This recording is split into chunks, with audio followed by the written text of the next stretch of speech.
그냥 치료면 통증만 없애는 거죠. 근데 재활, rehabilitation 같은 경우는 이 활성화의 개념도 활성도가 더 높아지게 하는 단 한 가지의 방법이 있어요.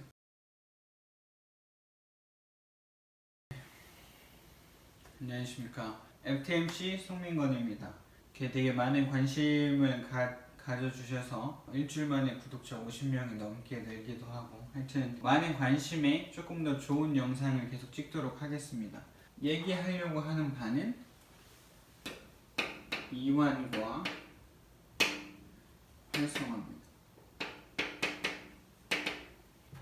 이완과 활성화는 완전 반대되는 내용이면서 치료사들은 치료를 하기 위해서 이완 행위를 많이 하는데, 그러니까 치료 행위를 많이 하는데, 그러는 과정 중에서 활성화의 물리치료사가 활성화의 개념을 많이 이해 못할 수도 있습니다. 나름 운동 치료를 한다고 하는 유명한 사람들도 되게 어려운 얘기예요. 신경계 환자 치료하는 거, 그러니까 뇌졸중 환자 치료가 어려운 이유에 대해서 설명을 하면서 CNS 환자들 치료하는데 어려운 것들을 설명하면서 왜 활성화의 개념이 어려운지에 대해서 설명을 드리도록 하겠습니다. 오늘은 이 이완과 활성화의 개념을 대조되지만 이완의 개념으로서만이 아니라 활성화를 시키면서 이완되는 그런 개념까지도 우리가 생각을 해보도록 하겠습니다. 이 아고니스트와 안타고니스트가 있고, 이것을 밸런스를 유지하는 게 가장 중요합니다.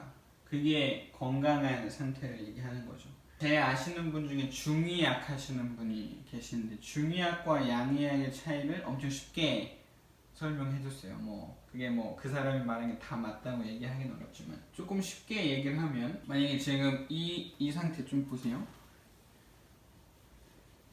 아고니스트가 이 정도 돼 있는 상태는 정상, 안타고니스트가 이렇게 되는 건 정상입니다. 선천적으로 강한 게 있고 태생적으로 약하지만 브레인 매추레이션이 생기면서 이렇게 좀 좋아진 것들이 있어서 이게 이 정도 밸런스가 맞는 거라고 만약에 가정하면, 이 상태에서 만약에 환자 같은 경우는 이게 더 급격하게 높아져 있고, 이게 더 높아짐에 따라 이게 억제돼서 환자들 같은 경우는 이런 그래프를 갖게 됩니다.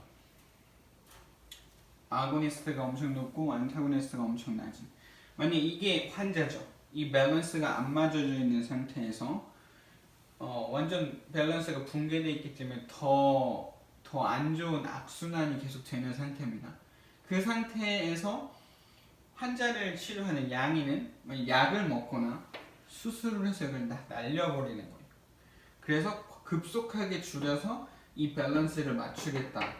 이런 얘기, 약을 먹건 주사를 맞건 수술을 하건 어떤 행위를 해서 이 밸런스 안 맞는 거 확 죽여버린다는 거죠.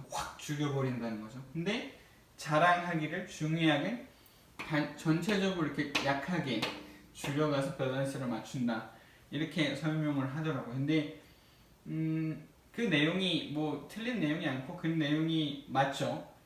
지금 이완한 거죠. 이게 이완하는 것은, 이완이 제일 나쁘다고 얘기하는 게 아닙니다. 이완이 필요해요. 치료를 할 때에 있어서는 이완은 필요합니다. 이완을 해야 치료가 되는 거예요. 너무 이 강해져 있는 녀석을 해결해주지 않으면 이건 더 강해지려고 하고 얘는 더 억제되기 때문에 더 악순환에 이 회복하기가 되게 어려워지는 거거든요. 그래서 이완술은 해야 되는 게 맞습니다. 필요하면 약을 먹어야 되는 거고, 필요하면 그에 따른 침을 맞건 수술을 하건 어떤 행위를 해야 되는 거예요. 그래서 이완술을 해야 되는 건 나쁘진 않으나 이것이 치료의 원인을 해결했냐는 거예요. 아까 제가 정상이 여기고 여기라 했었죠. 이 정도의 격차가 있지만, 정상적인 범위가 있지만, 우리는 이 이완술을 통해서 전체적으로 다 밸런스를 낮췄단 말이에요. 밸런스는 맞지만 이 두 개의 크기가 많이 줄어들었죠. 이걸 정상이라고 얘기하기가 되게 어렵다는 거예요. 그리고 이 상태를 치료의 원인이 해결됐다고 얘기하기 어려워요. 지금 보여지는 것들을 해결했기 때문에, 이 보여지는 거, 만약에 변비가 생겨서 대장에 수분이 없습니다. 그 수분을 주는 약을 먹건 이 문제되는 걸 해결한 거예요. 해결했기 때문에 줄어들었고 이 지금 나타나는 현상을 줄인 겁니다. 왜 변비가 생겼는지, 왜 내 장이 어디가 안 좋은지, 뭐 내장기가 어떻게 안 좋은지에 대한 전체적인 원인을 해결한 것은 아니에요. 눈에 보여지는 것을 이완한 거죠. 이게 치료고 나쁘다고 하는 건 아닙니다. 해야 돼요. 그 필요 시에는 분명하게 해야 되는 겁니다. 하지만 이완했다고 해서 모든 치료가 종결되었다, 통증의 원인이 해결되었다, 이렇게 얘기하기는 어려운 거예요. 조금 더 설명을 하면, 만약에 치료를 합니다. 아까는 좀 이 줄어들고 높아지고만 설명을 했지만 실제 치료를 한다고 생각을 해볼게요. 이 높아져 있는 걸 점점 줄였습니다. 이렇게 좀 억제했어요. 이 억제했을 때 여기서 뭐 점점 줄었다고 가정을 합시다. 여기까지 줄었어요. 근데 더 이상 줄어들질 않습니다. 왜 그렇죠? 아까 제가 이게 아고니스트랑 안타고니스트의 개념이라고 말씀드렸잖아요. 얘가 줄어들어야 얘가 올라가는 것도 있지만 얘가 올라가야 얘가 주는 것도 있는 거예요. 얘만 계속 줄였을 때 얘 더 줄지 못하는 이유는 얘가 올라오는 힘이 없어서 그럴 수도 있습니다. 재활치료는 이완만은 아니에요. 뭐 치료라고 하면은 뭐 이완술이랑 뭐 이렇게 흡사하게 이렇게 뭔가 문제되는 요소를 해결하는 걸 치료라고 할 수 있는데, 재활치료 같은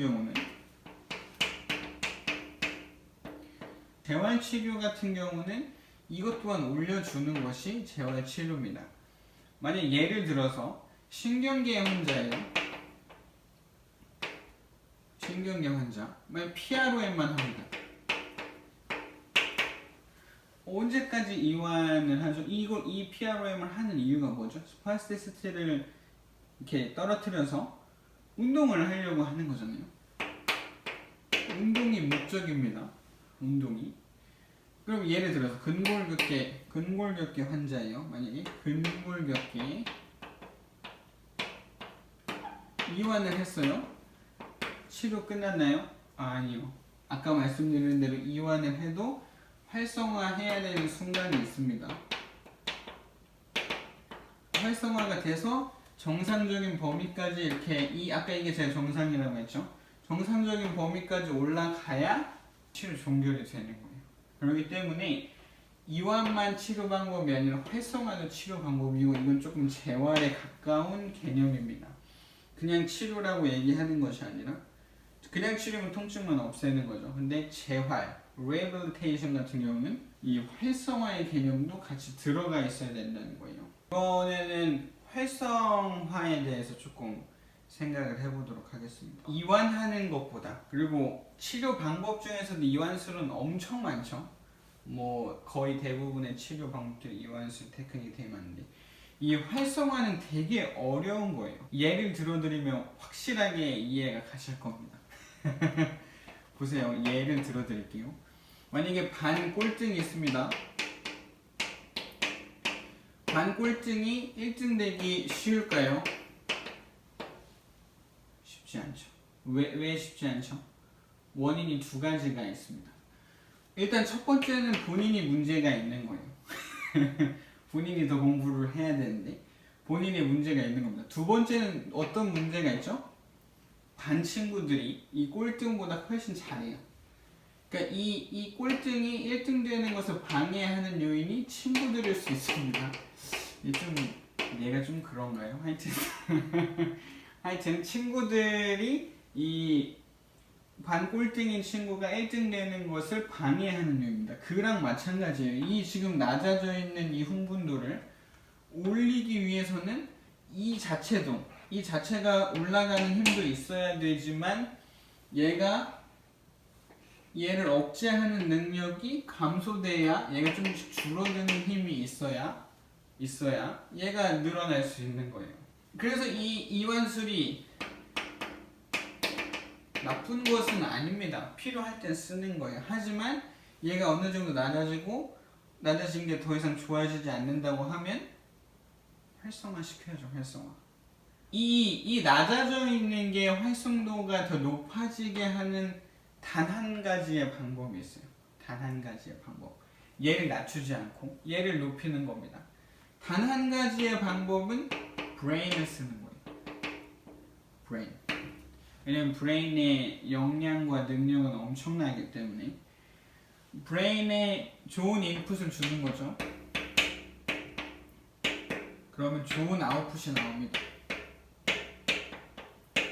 그렇기 때문에 이게 올라갈 수 있어요. 이 인풋, 좋은 인풋과 좋은 아웃풋, 이것도 신경계 환자 치료가 어려운 이유에서 좀 더 설명을 해드리도록 하겠습니다. 신경계 환자를 보지 않는 한은 이 재활과 물리치료에 대해서 논하기 되게 어려운 거예요. 저는 그렇게 생각합니다.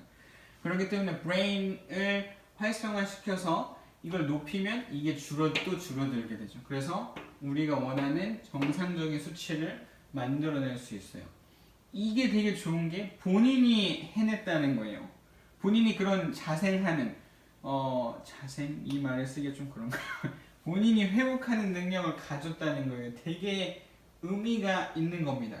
남이 치료해줘서 약을 먹어서 회복했다 이런 사람과 본인이 자생해서 이 억제되어 있는 것을 흥분시켰다, 제 위치로 강화됐다, 활성화시켰다, 이 개념은 이 너무 과도한 이 녀석이 억제돼서 평균적이나 이 밸런스가 맞아지는 거기 때문에 아주 건강한 상태를 얘기하는 거예요. 아까처럼 이 밑바닥에서 노는 이런 그래프랑은 완전 다른 거예요. 그렇기 때문에 활성화되는 것은 매우 중요합니다. 매우. 제가 봤을 때는 이 이완하는 것보다 이 활성화하는 개념이 정확하게 잘 활성화한다는 것은 진짜 매우 어려운 거예요. 이렇게 하면은 완전 대박 나는 거죠.